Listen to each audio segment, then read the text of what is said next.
get out of the first round. I think they were the last team to lift the cup. And ironically, they did it against the Bruins in Boston, beating the Bruins. Hey, Razor, you got us? Can you hear us? Yeah, I just went running outside. So there we go. Oh, thanks. I didn't mean for you to actually do physical activity to talk to us this morning. I apologize for that, man. No, that's all my fault. Sorry. It's like the rainy, cloudy days. Yeah. It gets me here. Sorry. That's all right. You did a little running on Marathon Monday. Yeah, there you go. You could say you ran on Marathon Monday. So, I started saying that your first win as an NHL goalie was against the Panthers, right? It was, and I hadn't thought about that at all until this morning. So there you go. Yeah, 4-2 in the Garden. Yeah. The day after. Yeah. That I was reading that. I was like, oh, that's cool that they're starting with the Panthers tonight. Now, my big question for you now, you're an analyst on NESN, former Bruins goalie. My question to you is, they're being pretty vague about Berge and Marchand. You think that they're going to play? I mean, everybody's more hurt than they let on at this point in the season when the playoffs start. If they can't play, who comes up behind them, and are they going to be able to do it? Yeah, well, Marchand skated yesterday, so I don't think there's any issues there. He's going to play. Bergeron is the question mark, him not skating both days this week. Not sure what's going on. We're going to be in the dark now. Jim Montgomery's been pretty honest all season long, but it goes dark now. There's really no one to reach out to and be like, hey, what's the deal? It goes pretty tight, and I'm not sure what's going on. Yeah, we'll see what happens this morning. We'll see what happens this morning. Morning skate. If not, it's Zaka moves up by the looks of things at center, and then Krejci comes back in with Bertuzzi and Pasternak. So they have more than enough depth to handle this for a week, 2 weeks, whatever that number is. They don't have too many issues, even if they do come across a few injuries at this point. And then it's going to continually happen over the next 2 months. Yeah. Andrew, when you say, what would you say to the Bruins fan, and a lot of them are saying this, all right, President's Trophy, best record ever in the NHL, 65 wins, more points than any other NHL team. But if you don't get out of the first round, if you don't win the cup, but if you don't get out of the first round, it was all for nothing. It was useless. What do you say to a fan like that? Well, useless is tough, but I agree. If they don't get out of the first round, I mean, that's a horrible ending and an absolute crushing loss to the fan base and more importantly, the team and the guys that are in the room. I don't know how that happens. I don't see that happening in any way whatsoever. They're a much better team. Stanley Cup or bust is, if they get to the finals and they lose because of injuries or they had a better, that one doesn't sit as well. But certainly if this team who won, barely lost at all this season loses 4 in the next 10 days, that is certainly something that won't sit well for them or anyone else. Well, they're due. I'll just say that. Stop it. Stop it. It's been such a crazy season. I've been waiting as a New England sports fan. I'm a glass half full person, as you well know, Andrew. Everybody sucks until they win their late. What have you done for me lately? So it's been such an amazing season. You're right. They've lost 12 games, 2 of those to the Panthers, and the only other team they lost twice to this season is Ottawa. So with just that's very small sample, would you say the Panthers have something on the Bruins, or we should not even pay attention to that stat? No, not at all. The context with that is they lost on the Wednesday night of Thanksgiving on a back-to-back night in Florida, where, again, everyone's ready just to get out of there and get home and do Thanksgiving.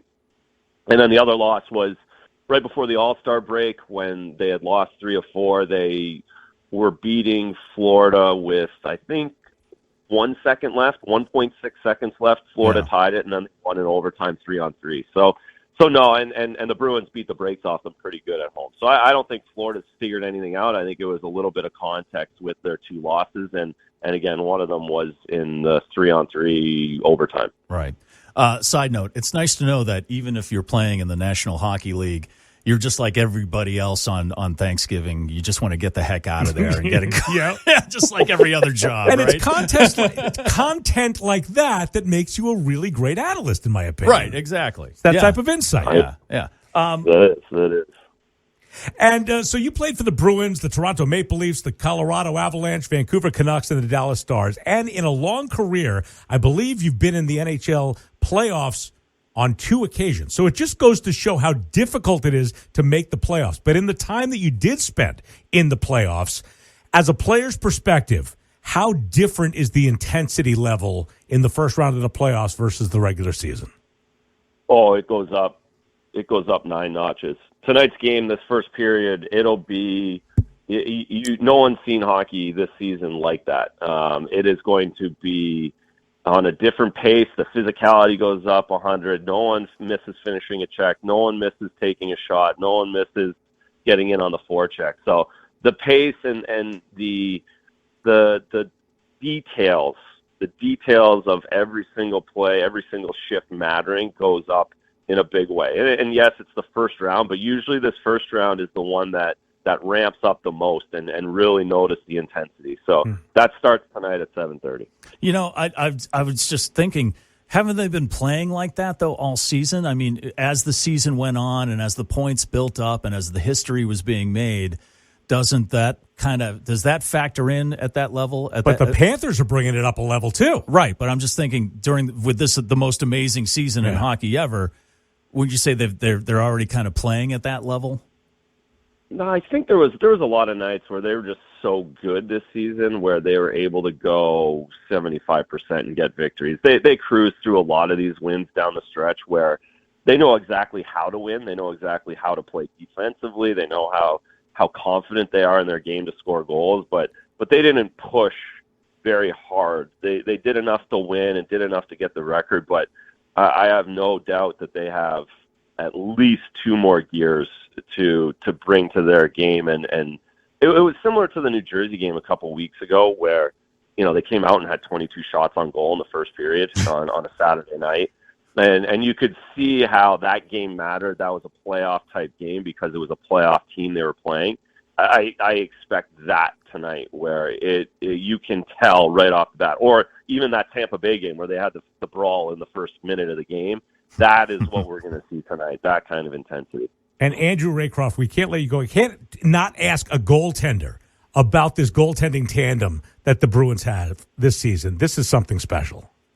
Oh, nuts. What Linus and Jeremy did this season was beyond spectacular. Linus Ullmark's 40, 6 and 1 on the season. I mean, it is just like the craziest thing in the world. So again, that you just talk about that number and what that means for Linus Ullmark starting and what the odds of him losing 4 games this week are. He's only lost 6 all season.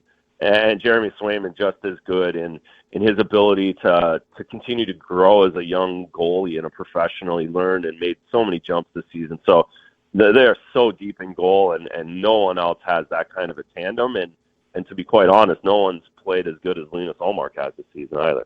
Yeah. Well, Andrew, thank you. I got one more question before we go, and it's the Garth Brooks factor. What is that? So I believe they play tonight, and then there's 5 days until the next game. I think that's... No, they play Wednesday. Oh, they play Wednesday. Isn't there a 5-day break in between because of a Garth Brooks concert? Maybe it's the second game and then the next game. Because then they'd go down to... They would go down to Miami, wouldn't they? Yeah, they go Monday, Wednesday, Friday, Sunday. I don't know what's after that, but I know they're every other night this week because my wife is not happy that school vacation is here and I can't go anywhere. So I know for sure. So it's maybe it's the Andrew Raycroft school vacation, non-vacation. If all goes well, that is going to be the problem for the Bruins. If all goes well, they won't need anything after Sunday anyway. Right, that's true. Yeah. I think it'll be 5. Yeah. I think it'll be 5. So we'll be all done next week. All right, Andrew Raycroft, NESN Analyst and former Boston Bruins goalie, as well as playing for several other NHL teams. Thank you so much. He's calling it in 5. I tend to agree. I don't know, Adam, you want to make a call on this? I can't imagine them not getting out of the first round in less than 6 games. Yeah, absolutely. Well, Razor, thanks a lot for joining us. You can see when can people see you next on TV? Tonight. All right. 7:30. 7:30. Down on the glass. It'll be electric. All right. Tune in to see Andrew Raycroft, not just a NESN Analyst, but, of course, a co-host of the Breaking the Ice podcast with myself and Josh Dolan, according to his Wikipedia page. He's taking a break. He's been taking a break. We're just waiting for him to come back. So we're all taking a break. All right, Razor. Thanks a lot, man. We appreciate it. You got it. Take care. Good luck. Happy Marathon Monday.